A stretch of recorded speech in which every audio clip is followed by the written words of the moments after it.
Fala, meus amigos, tudo bem com vocês? Estamos de volta com muito café com Bíblia e está conosco hoje nosso irmão, nosso querido Pastor Marlon, nosso convidado, já é de casa.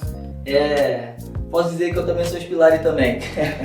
Eu também sou o Rafael Eugênio da Silva Spilari, Sami. Fico feliz de poder recebê-lo nesse novo formato do café. É motivo de muita alegria, um grande amigo, conselheiro e também longas histórias. Quero pedir a vocês nesse momento para que vocês venham seguir a gente no Instagram, no Mesa em Movimento, e vocês possam também se inscrever no canal do YouTube, que é Amigos na Mesa. Vai lá, para o vídeo rapidinho, segue lá e volta aqui e vamos com muito café com Bíblia. Irmão, como é que você tá, irmão? Como é que tá as coisas, crianças, tá bem? Tá bem, agora você pode falar as crianças, né, Rafael? Pode? Ai, meu Deus, amém. Amém, glória a Deus. Muito prazer estar aqui com você, Rafael. Muito prazer estar aqui com vocês para compartilhar aquilo que o Senhor tem falado no nosso coração. E eu espero que abençoe muito a sua vida, amém, como tem abençoado a nossa casa, e também abençoando todos aqueles que estão ouvindo e vendo a gente. Amém. Hoje a gente vai falar um pouco sobre a igreja, sobre o ensino na igreja, vamos falar um pouco sobre o falso ensino, como combater esse falso ensino. Então, nada mais, nada menos que trazer uma pessoa que trabalha com o ensino da igreja, que é responsável de estar ensinando a igreja, de estar ensinando os membros a seguir fielmente, a cumprir aquilo que o Pai estabeleceu por meio de seu Filho Jesus Cristo. E, irmão, o que é ser igreja no século XXI, irmão? Nesse século que está bombando. Rafael, uma pergunta assim que talvez a gente não consiga falar tudo que tem que falar aqui nesses poucos minutos que a gente tem. Sim. Mas ser igreja é algo que nós precisamos fazer e saber o que é, né? Então aqui em 1 Tessalonicenses, a gente separou nesse texto, Paulo, ele vai falar a essa igreja um pouquinho, né? O que a gente pode aprender hoje sobre o que é ser igreja. E ele vai falar, Paulo, Silvino e Timóteo, a igreja de Tessalonicenses, lá no capítulo 1. Em Deus Pai e no Senhor Jesus Cristo, que a graça e a paz estejam com vocês. E aqui ele vai continuar a falar. Sempre damos graças a Deus por todos vocês, fazendo menção de vocês em nossas orações e sem cessar, lembrando-nos diante do nosso Deus e Pai, da operosidade da fé que vocês têm, da dedicação do amor de vocês e da firmeza da esperança que têm em nosso Senhor Jesus Cristo. Então aqui já são características que Paulo ele fala sobre essa igreja. E ele continua falando, sabemos, irmãos amados por Deus, que Ele os escolheu. Nós somos escolhidos. Porque o nosso evangelho não chegou a vocês somente em palavras, mas também em poder, no Espírito Santo, em plena convicção. E vocês sabem muito bem qual foi o nosso modo de agir entre vocês, para o próprio bem de vocês. E vocês se tornaram nossos imitadores e do Senhor, recebendo a palavra com alegria que vem do Espírito Santo, apesar dos meus sofrimentos. Uau. Aí a parte que eu quero salientar aqui, que é assim vocês se tornaram modelo para todos os crentes na Macedônia e na Caia. Para ser igreja, nós precisamos ser modelos. Uau. Nós precisamos ser exemplos. E quando a gente pensa em modelo, a gente pode até lembrar um pouquinho de como você faz um bombom. Ele precisa de um molde, certo? E todos os bombons vão sair da mesma forma por causa desse molde. Então a igreja como modelo, ela precisa exercer isso também, ser exemplo e que sejamos parecidos com Jesus. Ser esse molde realmente. E Paulo está salientando isso, vocês são modelos. Por quê? Porque a partir de vocês a palavra do Senhor repercutiu. Então nós como igreja precisamos repercutir a palavra de Deus. Precisamos pregar a palavra, viver a palavra. E ser modelo é isso.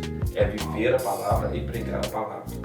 Em tempo e fora de tempo, não é verdade, Rafael? Sim. E ele vai continuar a falar. Lá no verso 9. Porque no que se refere a nós, as pessoas desses lugares falam sobre como foi a nossa chegada no meio de vocês e como, deixando os ídolos, vocês se converteram a Deus para servir o Deus vivo e verdadeiro. A igreja, ela serve a um Deus vivo e verdadeiro. A nossa igreja, ela precisa servir a esse Deus vivo e verdadeiro, não a ídolos. Porque muitas das vezes, Rafael, a gente acaba colocando coisas ou até mesmo pessoas no lugar onde Deus ele tem que estar. Sim. Então nós como igreja, para ser igreja, essa igreja precisa servir e adorar ao único Deus vivo e verdadeiro. Não existe outro. Não tem como uma igreja ela adorar alguma pessoa ou algum pastor, algum líder. Nós precisamos como igreja adorar somente a Deus. E Deus ele precisa ser o centro da igreja, Deus precisa ser o centro da nossa família, Deus precisa ser o centro do nosso ser. Por que eu falo isso? Porque quando a gente está na igreja e a gente adora na igreja, nós precisamos saber que a adoração ela não acontece só na igreja. Sim. Ela precisa ter essa adoração, nós precisamos ter também dentro do nosso lar. Como família, nós precisamos adorar a Deus. E também individualmente. Porque não tem como você adorar a Deus na igreja se você não adora em casa. Não tem como você adorar em casa se você não adora individualmente. Então há uma interligação entre você adorar individualmente, entre você adorar em família e entre você adorar na igreja. Então a igreja ela precisa ser uma igreja adoradora e adorar ao único Deus vivo e verdadeiro que Paulo está falando aqui. E para aguardar dos céus o seu Filho, a quem ele ressuscitou dentre os mortos, a saber, Jesus, que nos livra da ira vindoura. Paulo aqui, tirando o capítulo 5, todos os outros capítulos ele vai terminar falando sobre a volta de Jesus. Amém. E é escasso falar nesses dias, né? Exatamente. A pessoa tem medo, né? Exatamente. E nós, como igreja, precisamos anunciar a volta de Cristo. É o sentido do evangelho, né? Esses dias eu tava... fui comigo no culto, né? Início eu saí do condomínio aqui e vi um grupo de adolescentes vindo, né, atrás. Aí eu passei eles, fui andando. Aí quando chegou lá perto do supermarket, eu falei assim, nossa, será que eu tô levando Jesus morto dentro de mim igual aqueles discípulos? Quando eles vêem o túmulo vazio, eles voltam para casa com uma mensagem, sem nenhuma mensagem. Eles voltam para casa e eles não acreditam de fato que Jesus ressuscitou. Então Maria fica ali, ela vai, retorna e fala, olha, de fato ele ressuscitou, aquela coisa toda. Ou seja, Maria levou a mensagem de vida. Porque ela acreditou de fato que Jesus havia ressuscitado. Ela disse, olha, verdadeiramente ele ressuscitou. E os discípulos que andaram com Jesus, eles duvidaram, ou seja, carregaram. Quando eles voltaram para casa, eles voltaram com um Jesus morto dentro deles. E eu não quero viver dessa maneira, assim, carregando um Jesus morto dentro de mim, sendo uma carta morta. Quando a gente vê esse episódio, esse fato que aconteceu em Tessalônica, do Evangelho ser instalado e ele ser expandido ao ponto deles não precisar expressar mais a sua fé, falar, isso é um avivamento, irmão. Isso é um avivamento assim, que eu acredito que pode acontecer em São Gonçalo, mas de uma maneira muito diferente. Porque haja vista que aqui há muitas igrejas. E esse é um ponto que eu queria entender, irmão. Como que há muitas igrejas, mas o Evangelho, irmão, como que tem sido ministrado? Qual é a sua visão acerca disso, irmão? Primeiro, Rafael, que a igreja, ela existe por causa de Jesus. Ela existe por meio de Jesus e ela existe em Jesus. Se uma igreja ela não existe dessa forma, ela não é uma igreja. A igreja, ela necessariamente ela precisa de Cristo, ela precisa ser cristocêntrica. E ser cristocêntrico é viver a palavra, porque Jesus ele está em toda a Bíblia. De Gênesis a Apocalipse nós encontramos ensinos e que nos levam a Jesus. E a igreja ela precisa olhar para a Bíblia e ver Jesus, saber de Jesus, entender Jesus. E nós só entendemos Jesus através da palavra. E a igreja ela precisa ter esse foco de ensinar a palavra. E por isso que, como você falou, muitas igrejas existem em São Gonçalo. E por que a gente não vê ainda a mudança? Talvez uma das respostas seja essa, de que as igrejas não estão sendo cristocêntricas. Elas acabam anunciando o nome de homens, anunciando até mesmo heresias e não anunciam o Evangelho. E anunciar o Evangelho é tão simples, Rafael. O Evangelho ele é tão simples, só que muitas das vezes a gente quer dificultar o Evangelho. A gente quer usar palavras rebuscadas, quer usar palavras difíceis, mas o Evangelho é simples como Jesus foi e é simples. Jesus é uma pessoa simples. Por que a gente então às vezes dificulta tanto a pregação do Evangelho? A gente parece estar cobrando um pedágio daqueles que querem caminhar com Jesus, né? Exatamente. E como você falou da questão do avivamento, o avivamento, ele vem de Deus. Nós não podemos produzir avivamento. Quem produz um avivamento é Deus. É Deus quem decide se você vai ser avivado ou não. É Deus quem decide se uma cidade vai ser avivada ou não. Mas nós como crentes, como cristãos, como pessoas que entendem a palavra de Deus, nós podemos preparar o caminho. Assim como João, ele preparou o caminho do Senhor, nós podemos preparar o caminho. E como nós podemos preparar o caminho? Buscando o Senhor, em oração, em busca do conhecimento da palavra. Porque o avivamento ele não pode vir através de pessoas que estão vazias. O avivamento ele precisa de pessoas que estão cheias de Deus e querendo mais de Deus. Então a gente precisa diminuir nós mesmos e que o Senhor cresça em nós, para que a gente prepare o caminho para esse avivamento.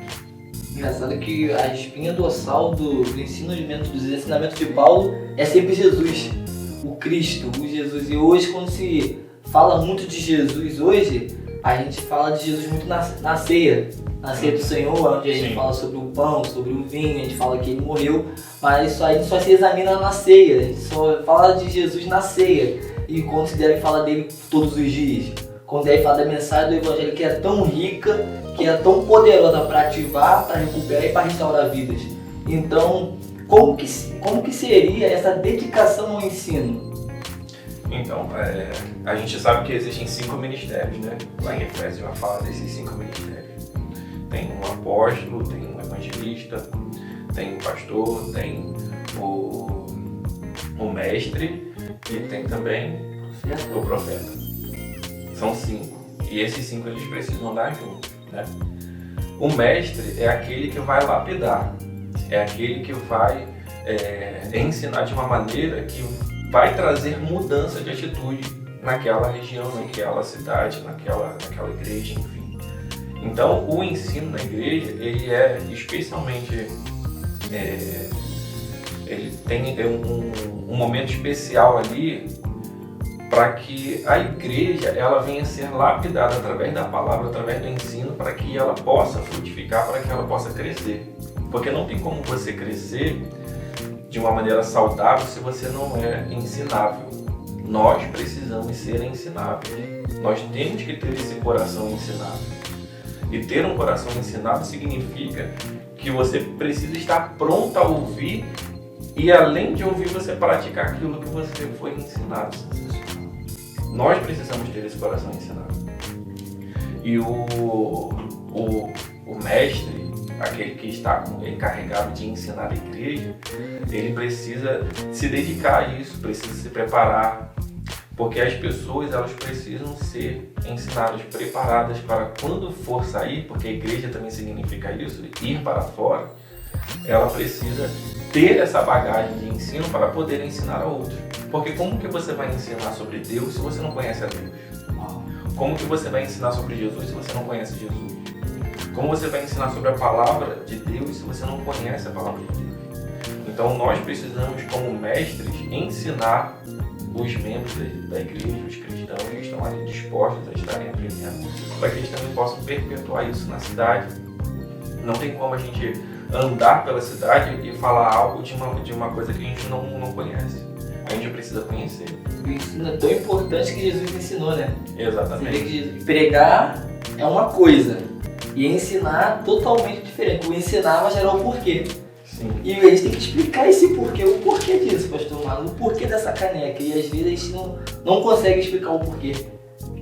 Um texto que eu gosto muito, talvez seja o texto que eu mais gosto na Bíblia, que é o texto de Mateus, capítulo 28. Eita! Quando Jesus fala da grande comissão, ele estava ali diante dos seus discípulos, né? Sim. E ele fala no capítulo 28, a partir do 19. Portanto, vão e façam discípulos de todas as nações, batizando-os em nome do Pai, do Filho e do Espírito Santo. E o que ele fala aqui no 20? Ensinando-os a guardar todas as coisas que tenho ordenado a vocês. Então nós precisamos ensinar aquilo que o Senhor nos mandou guardar. Sim. E o que ele nos mandou guardar? O seu ensino na palavra. E precisamos fazer isso, porque é uma ordem do Senhor a gente ensinar. Porque aí vem uma promessa: eis que estou convosco todos os dias, até o fim dos tempos. Sensacional. E a mensagem começa, né? Jesus vem, vinde a mim, vinde a mim. No meio do caminho ele fala sobre deixa tudo e me segue, toma sua cruz e me siga. E agora ele fala, olha, agora vocês já vieram a mim, já tomaram sua cruz, agora vocês vão e façam. Eu acho que se a gente também não se apropriar das palavras de Deus, se a gente não se apropriar de fato da cruz, tomar ela todos os dias, se a gente não tomar ela, a gente não vai desfrutar desses ensinamentos de Jesus. E Paulo, ele é muito enfático quando ele fala em Atos 20, que ele ficou 3 anos ensinando. Ele fala, ó, e ainda assim, vai ter homens como lobo que vão tentar devorar o rebanho. Então assim, você vê, né, há uma galera que tá ali fortemente ensinando e uma só esperando uma brecha para poder atacar aquilo que foi ensinado. Sim, o que muitas das vezes a gente vê, né, são cristãos que acabam usando a igreja como fast food. Sim. Vai pro domingo à noite uma pregação e escuta ali a palavra, para ela já tá bom e acabou. Aí ela só vai ouvir mais uma vez a palavra de Deus num outro domingo. Só que não pode ser assim, né, Rafael? Uma mudança de uma localidade, ela parte de Jesus. Sim. Ela parte do ensino sobre Jesus. Ela parte do Evangelho. Não pode ser assim uma pessoa se acomodar a tal ponto de ir para a igreja, às vezes cear no primeiro domingo do mês e só vai voltar para a igreja no outro domingo ou no outro mês. Meu Deus. Não pode ser assim. Porque isso deixa a pessoa vazia e a gente sabe que esse vazio ele é preenchido por tantas outras coisas mundanas. E o diabo ele vê essas brechas e acaba atacando essa pessoa acaba se esfriando, acaba não tendo a sua convicção de fé muitas das vezes. Então nós precisamos ter essa consciência de que estar na igreja no domingo à noite é muito bom, tem que acontecer, mas nós precisamos na segunda, na terça, na quarta, mais uma porção da palavra, todos os dias uma porção da palavra, porque nós não ficamos sem nos alimentar. Uau, Aí a gente almoça, a gente janta, a gente toma o nosso café da tarde, nosso lanche. O nosso corpo ele precisa de alimento, mas e o nosso espírito? Se nós não alimentarmos o nosso espírito ele pode sucumbir, ele pode morrer de inanição. Então nós precisamos nos alimentar, porque assim a gente vai poder alimentar outros. E agora, irmão, você falou de alimento, né? De dia após dia. E hoje com o smartphone, a gente tem se alimentado muito de internet, né? A gente tem se alimentado, como bota no modo geral, né? Se alimentado muito de política, muito de partidos políticos e acabamos manifestando aquilo que a gente absorve. Será que pelo fato de a gente não meditar na Bíblia e a gente não assim, compreender a Escritura, gera em nós uma dúvida assim, daquilo que as pessoas estão mencionando acerca de Jesus? Um exemplo da política, abrindo um parênteses. Os cristãos votam em Bolsonaro, os cristãos votam em Lula, e há essa divergência, quem está certo, quem está errado, a gente fica nesse embrolho. Mas assim, irmão, eu quero saber como que a gente pode, em meio a tudo isso, aprender, absorver o Evangelho, colocar em prática, e a gente, irmão, sabe quem está falando a verdade e quem está falando a mentira, ou seja, o falso ensino. O falso ensino, Rafael, ele se combate com o verdadeiro ensino. A falsidade, ela se combate com a veracidade. E quem é a veracidade? Quem é a verdade? A verdade é Jesus Cristo. A verdade é a palavra. Então nós precisamos combater o falso ensino com a palavra. Não tem como ser de outra forma. Não tem como ser com o nosso achismo, com aquilo que eu acho, com aquilo que eu penso, com aquilo que é a minha opinião. Mas o que está escrito na Bíblia é a verdade. Então todo o ensino falso, o ensino contrário à Bíblia, ele precisa ser combatido com a própria Bíblia. Ele precisa ser combatido com a palavra. E a gente só vai saber combater com a palavra se nós soubermos dela. Se nós meditarmos nela, se nós estudarmos dela. Não é simplesmente você pegar um versículo aí no seu aplicativo da Bíblia, um versículo naquele dia e acabou. Você acha que está bem, você acha que já se alimentou. Mas não, a meditação ela precisa ser feita. Nós precisamos ler e meditar. O que Deus está querendo falar comigo? Porque quando a gente ouve Deus, não tem como a gente continuar da mesma maneira. Quando a gente ouve Deus através da palavra dele, não tem como a gente continuar da mesma maneira. Da mesma forma que a gente pensa, da mesma forma que a gente age, é sempre há uma mudança. Precisa ter mudança. Porque nós somos imperfeitos, nós somos pecadores. E a Bíblia, ela vai nos apontar isso, que nós somos pecadores. E por sermos pecadores, nós precisamos nos alimentar cada dia mais do Senhor, porque Ele falou que Ele é o pão da vida. Nós precisamos beber do Senhor, porque Ele diz que Ele é a água da vida. Nós precisamos estar diante do Senhor todos os dias, para que esse pecado não venha nos atrapalhar no nosso ministério, na nossa casa, na nossa família. Nós precisamos combater o nosso pecado dia após dia. Pedir perdão ao Senhor dia após dia, em todos os momentos. E assim buscar o Senhor e viver em santificação. Viver em santificação, ser santo, é viver separado do mundo, desse sistema mundano que existe. Então quando a gente pensa nisso tudo e olha para a Bíblia como a verdadeira palavra do Senhor, que ela é, nós conseguimos combater o falso ensino. Uau, sensacional. Uma crítica, uma amiga minha postou no Instagram esses dias, sobre questão de políticas, ela botou assim: nossa, se a igreja, né, da mesma maneira que ela está agindo na política, se comportasse e pregar o evangelho dessa forma, o céu sempre estaria em festa. Uma crítica relevante, né? Eu acho uma crítica muito relevante e ela está correta. Porque se a gente observar como a igreja e grandes líderes, sim, né, a gente observa pela internet, né, pelas redes sociais, como eles se empenharam em falar e propagar o nome de um candidato. Sim. Mas a gente infelizmente não vê essa mobilização toda para propagar o verdadeiro e único nome que deveria ser propagado, que é o nome de Jesus Cristo. Engraçado que naquela época de Paulo não havia televisão, smartphone, um alto-falante, mas simplesmente as suas cartas, simplesmente as cordas vocais dele, e ele viajando, e ele discipulando um, discipulando o outro, e o evangelho foi chegando. Agora a gente com todos esses mecanismos e a gente não consegue expressar o evangelho, porque de fato a gente medita em tantas outras coisas e esquece: não, eu sou crente, eu já sei, já conheço Jesus já. E de fato a gente não conhece. E em contrapartida, o falso ensino vai correndo por fora. Como Jesus, nosso Mateus 27, se não me engano, quando Jesus ele morre, né, ele ressuscita, aí uns disseram: não, roubaram o corpo dele.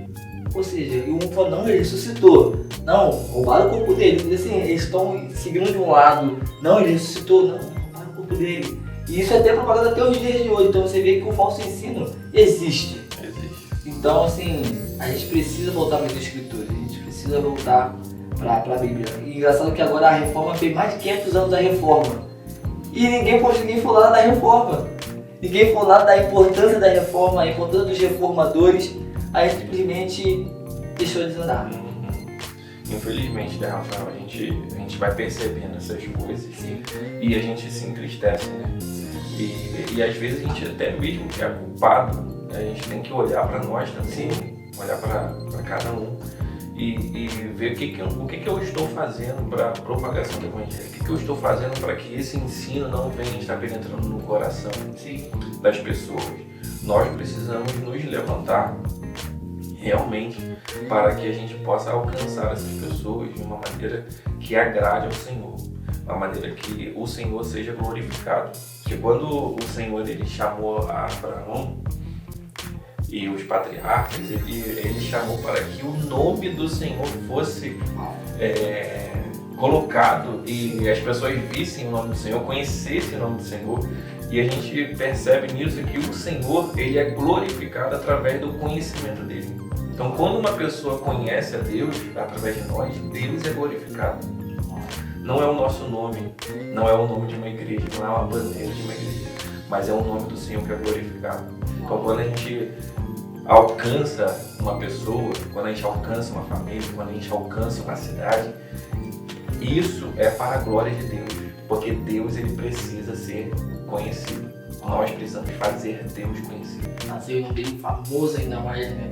E assim, irmão, como que a gente pode discernir assim, discernir qual maneira? Qual é a cidade que Deus quer, irmão? O que Deus quer de fato de nós, igreja? Qual, assim, a sua percepção de Jesus? O que Deus quer da gente? Deus ele quer que a gente cumpra uma missão. Lá em 1 Timóteo 1,15 vai falar que Cristo Jesus veio ao mundo para salvar os pecadores. Uau! Essa é a missão de Jesus. A missão de Jesus é salvar, é a salvação. E nós precisamos fazer com que esse Jesus, o Jesus que salva, o nosso Deus, o nosso Salvador, ele seja conhecido. Seja entre crianças, seja entre jovens, adolescentes, adultos.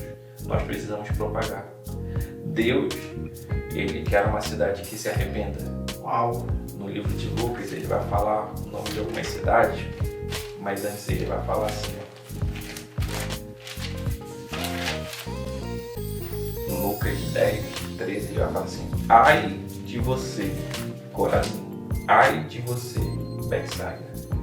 O contexto aqui é que essas cidades aqui, elas não se arrependeram. Então será que Deus um dia vai falar para São Gonçalo: ai de você, São Gonçalo, porque você não se arrependeu? Nós precisamos ser propagadores do Evangelho para que a nossa cidade ela se arrependa. Deus quer cidades que se arrependam do seu pecado. E quando a gente olha e fala assim em cidade, a gente pensa nas pessoas, né? Mas uma cidade não é só feita de pessoas. Ali dentro dessa cidade tem uma cultura. Dentro dessa cidade tem um governo. Tem tantas outras coisas que nós precisamos alcançar também. Nós precisamos alcançar. Sabe por quê, Rafael? Porque daqui a 100 anos as pessoas que existem aqui em São Gonçalo não vão existir mais. 100 anos atrás, as pessoas que estavam 100 anos atrás aqui não estão hoje. E aí? Nossa. O que é alcançar uma cidade? Qual é a cidade que Deus quer? Nós precisamos deixar um legado. Uau. Porque se a gente alcança uma cidade, daqui a 100 anos o que vai acontecer com ela? Nós precisamos deixar um legado. O que é deixar um legado? É você apresentar o Evangelho a uma cidade e você alcançar essas pessoas e fazer com que essas pessoas alcancem a sua geração. Uau. A próxima geração. Porque a Bíblia vai falar lá no Salmo 100 que Deus é um Deus de gerações. Deus é um Deus que vai alcançar uma geração e essa geração ela precisa alcançar a outra geração. E como que a gente faz isso? Nós precisamos ensinar. O tema de hoje aqui é o ensino. Então, se a gente alcança uma cidade hoje, as pessoas que estão hoje, essas pessoas que hoje foram alcançadas, elas precisam alcançar a sua geração, para que a próxima geração ela honre a Deus, ela ame a Deus sobre todas as coisas, e a próxima geração também tem que aprender isso, para que a outra geração também seja alcançada. A gente está passando um bastão, né? É um ciclo, é um legado que a gente precisa deixar. Eu preciso, como pai de família, como sacerdote do meu lar, eu preciso alcançar o coração do meu filho. E o meu filho, ele precisa aprender que ele também precisa alcançar a outra geração também. E assim vai. porque simplesmente alcançar uma cidade hoje é muito bom, vamos fazer isso, vamos lutar por isso. Mas além de alcançar, nós precisamos ensinar essas pessoas que forem alcançadas a também alcançarem os seus, para que a outra geração também não seja uma geração obstinada e rebelde, como diz lá no Salmo 78, mas que seja uma geração que honre a Deus, que seja fiel assim. Essa é a cidade que Deus quer, uma cidade que se arrependa, é uma cidade que alcance também as outras gerações e que tenha um legado. Essa questão que você falou de legado, passar o bastão, né? A gente viu o final da trajetória paulina do Paulo, né?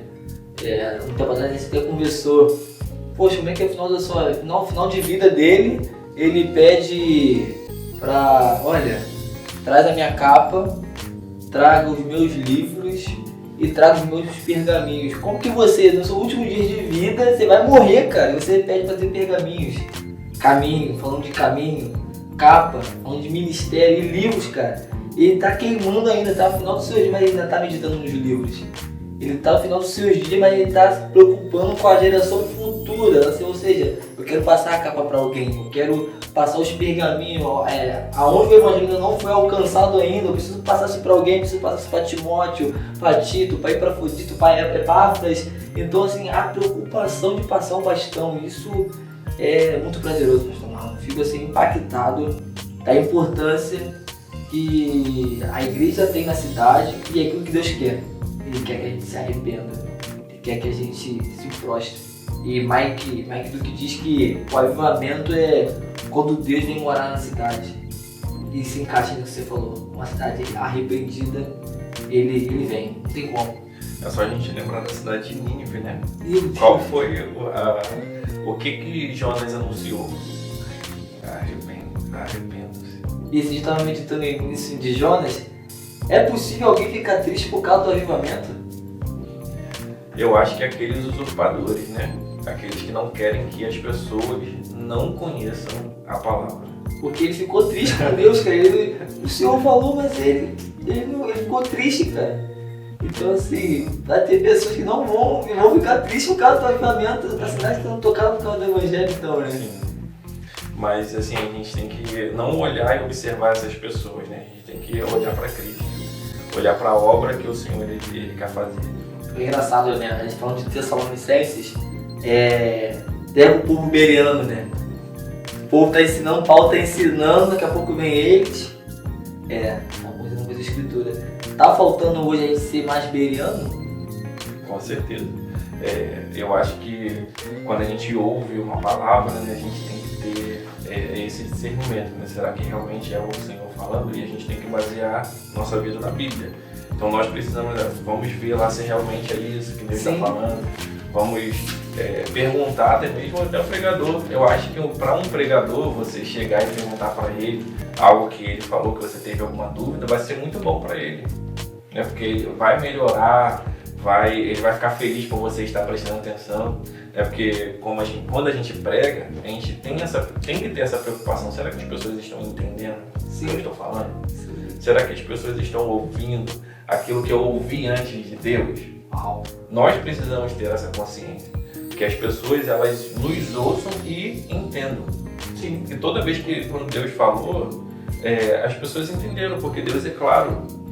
Deus é uma pessoa que nos fala claramente. Basta a gente tirar, né, os empecilhos dos nossos ouvidos e ouvir realmente, né, com o nosso coração, com a nossa mente, aquilo que Deus quer falar. Atos 17, verso 10, diz que ao anoitecer, os irmãos enviaram Paulo e Silas a Bereia. Quando lá chegaram, foram a uma sinagoga judaica. Os judeus que moravam em Bereia tinham a mente mais aberta que os de Tessalônica. Olha só que interessante, cara. Tessalônica. E tinha a mente aberta na Tessalônica. E ouviram a mensagem de Paulo com grande interesse. E todos os dias examinavam as escrituras para ver se Paulo e Silas ensinavam a verdade. Ou seja, você está ensinando a verdade, você vai conferir. E é aquilo, né? A gente só confere no domingo, mas na segunda-feira a gente já não lembra mais da mensagem. Eu costumo dizer assim, meus amigos, eu esqueço do louvor. Não sei qual louvor tocou, mas a mensagem eu lembro. Eu lembro a primeira vez que ele ministrou lá em Sião, quando eu fui, ele pregou sobre Ezequias, o rei Ezequias, lembra? Sobre não deixar entrar na casa, abrir as portas para todo mundo. Olha quanto tempo tem isso. Eu falei, rapaz, eu preciso preservar a minha casa, minha família, qualquer um que pode entrar. Então assim, eu gravei, cara, a mensagem. A mensagem eu gravo, Bíblia. Agora, louvor, esqueça. Né? Louvor não é muito minha praia não, mas assim, a gente se esforça, né, cara, pra poder orar, meditar na palavra. E eu fico feliz, pastor Marcos, poder recebê-lo aqui em casa. Estamos chegando no fim do nosso café, né? O café é muito importante. Vi que o senhor trouxe materiais, irmão. Fala um pouco desses materiais. Eu não me considero um escritor, né? Cheio de livros, meu Deus. Mas assim, Deus deu, né, esse dom, então a gente está exercendo, eu e minha esposa. Nós temos esse primeiro livro, né, Pais Cristãos, Instruindo Filhos à Luz da Palavra de Deus. Foi lançado em 2018, nosso primeiro livro. Foi um desafio que uma professora nossa nos fez. Em 2 meses depois desse desafio, o livro estava em nossas mãos. Agora, você me pergunta como que aconteceu isso? Não sei. É Deus. Eu já tenho.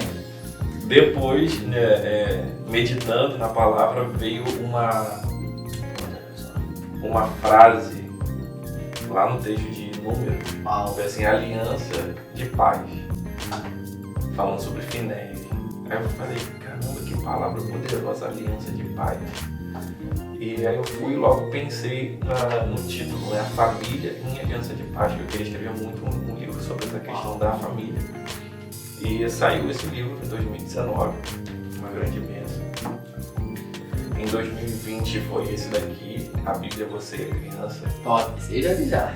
Esse daqui é mais especificamente para quem trabalha com criança e também quer aprender sobre o Evangelho. A gente falou aqui um pouquinho sobre a questão do Evangelho, né? Aqui eu escrevo como nós anunciamos esse Evangelho, o que é esse Evangelho. Então, se você está interessado em saber, né, mais um pouquinho sobre o que é o Evangelho, como você pode pregar o Evangelho, embora aqui eu esteja falando mais especificamente para criança, mas a mensagem ela é para qualquer pessoa, qualquer idade. Extremamente teológico. Sim. Extremamente teológico. E esse daqui foi o mais recente, né, 2022, que é também mais voltado para o Ministério Infantil, para quem trabalha no Ministério Infantil. Inclusive meu filho está aqui na capa. Esse aqui eu escrevi em parceria com outras 2 amigas e irmãs que também trabalham com o Ministério Infantil, do curso que a gente dá, que é para formar líderes e professores de criança. Então, desse curso saiu esse livro aqui. E até o final desse ano sai outro. Ô, glória, amém, Jesus. Nossa, pastor Marlon, obrigado pelo seu tempo, pela sua disponibilidade, que é difícil parar o senhor, né? Só Jesus mesmo, e irmã pastora Cíntia. Então, muito obrigado, que vocês possam ser muito abençoados pelo café, pela mensagem que foi falada aqui. E, pastor Marlon, nos vemos em breve, tá bom? Em breve. Te amo, irmão. Obrigado. Até Jesus voltar. Amém. Vamos anunciar até Jesus voltar. Até que venha. Amém, irmão. Fique com Deus e vamos pregar o Evangelho.